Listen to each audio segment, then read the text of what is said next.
I just wanted to say, Subhanallah and La ilaha illallah.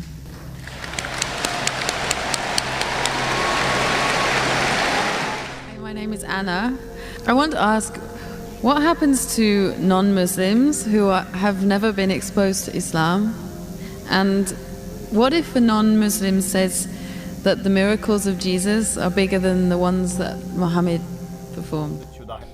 Every child, if you take 3 children, one born to a Christian, one born to a Jew, one born to a Hindu, isolate these 3 children completely from any external influence. And when they grow up and you try and find out what is their way of life, it will be nothing but Islam. Only after external influence, they start deviating and worshipping wrong things and having wrong ideas.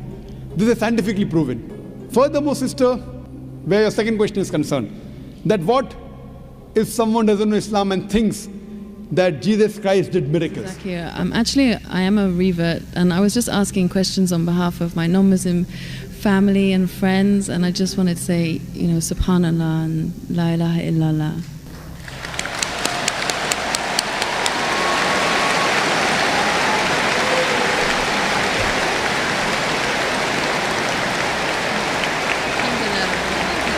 That's why I said you have to say what you have to say.